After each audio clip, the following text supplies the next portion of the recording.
The Gift of the Magi by O. Henry. $1.87. That was all.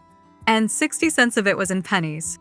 Penny saved 1 and 2 at a time by bulldozing the grocer and the vegetable man and the butcher until one's cheeks burned with the silent imputation of parsimony that such close dealing implied. 3 times Della counted it. $1.87. And the next day would be Christmas. There was clearly nothing to do but flop down on the shabby little couch and howl. So Della did it, which instigates the moral reflection that life is made up of sobs, sniffles, and smiles, with sniffles predominating. While the mistress of the home is gradually subsiding from the first stage to the second, take a look at the home. A furnished flat at $8 per week. It did not exactly beggar description, but it certainly had that word on the lookout for the mendicancy squad. In the vestibule below was a letterbox into which no letter would go, and an electric button from which no mortal finger could coax a ring. Also appertaining thereunto was a card bearing the name Mr. James Dillingham Young. The Dillingham had been flung to the breeze during a former period of prosperity when its possessor was being paid $30 per week. Now, when the income was shrunk to $20, though, they were thinking seriously of contracting to a modest and unassuming D. But whenever Mr. James Dillingham Young came home and reached his flat above, he was called Jim and greatly hugged by Mrs. James Dillingham Young, already introduced to you as Della, which is all very good. Della finished her cry and attended to her cheeks with the powder rag. She stood by the window and looked out dully at a gray cat walking a gray fence in a gray backyard. Tomorrow would be Christmas Day, and she had only $1.87 with which to buy Jim a present. She had been saving every penny she could for months with this result. $20 a week doesn't go far. Expenses had been greater than she had calculated. They always are. Only $1.87 to buy a present for Jim. Her Jim. Many a happy hour she had spent planning for something nice for him. Something fine and rare and sterling, something just a little bit near to being worthy of the honor of being owned by Jim. There was a pier glass between the windows of the room. Perhaps you have seen a pier glass in an $8 flat. A very thin and very agile person may, by observing his reflection in a rapid sequence of longitudinal strips, obtain a fairly accurate conception of his looks. Della, being slender, had mastered the art. Suddenly, she whirled from the window and stood before the glass. Her eyes were shining brilliantly, but her face had lost its color within 20 seconds. Rapidly, she pulled down her hair and let it fall to its full length. Now, there were 2 possessions of the James Dillingham Youngs in which they both took a mighty pride. One was Jim's gold watch that had been his father's and his grandfather's. The other was Della's hair. Had the Queen of Sheba lived in the flat across the air shaft, Della would have let her hair hang out the window some day to dry just to depreciate Her Majesty's jewels and gifts.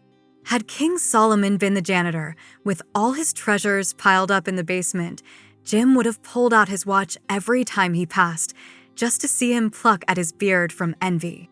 So now Della's beautiful hair fell about her rippling and shining like a cascade of brown waters.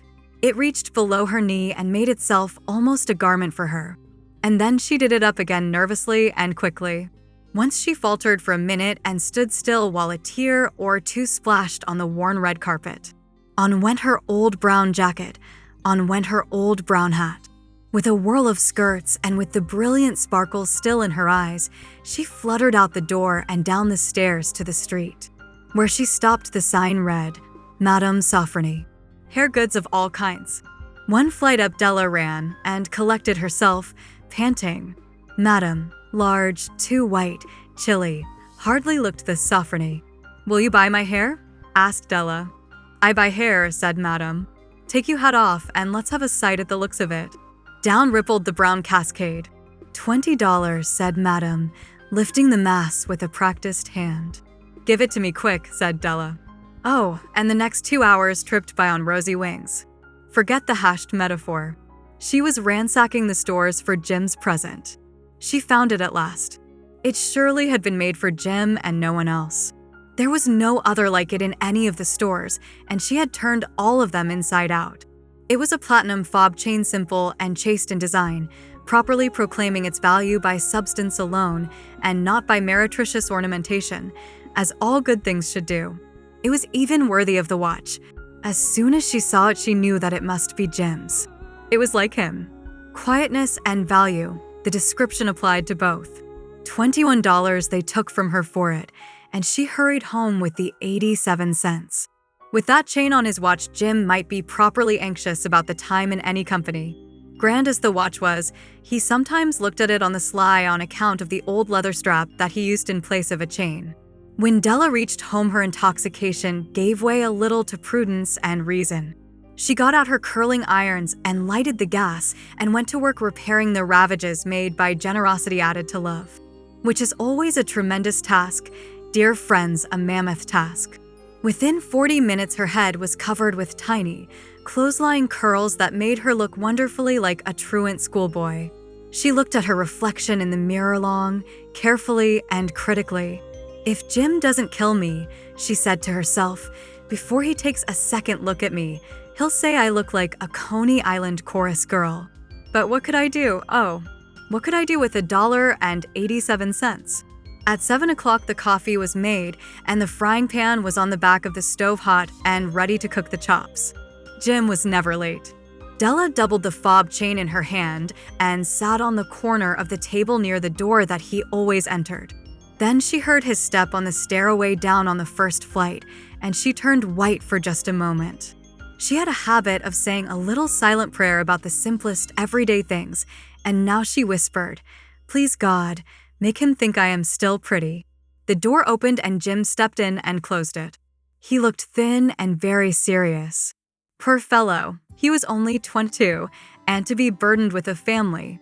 He needed a new overcoat, and he was without gloves. Jim stopped inside the door, as immovable as a setter at the scent of quail. His eyes were fixed upon Della, and there was an expression in them that she could not read, and it terrified her. It was not anger, nor surprise, nor disapproval, nor horror, nor any of the sentiments that she had been prepared for. He simply stared at her fixedly with that peculiar expression on his face. Della wriggled off the table and went for him.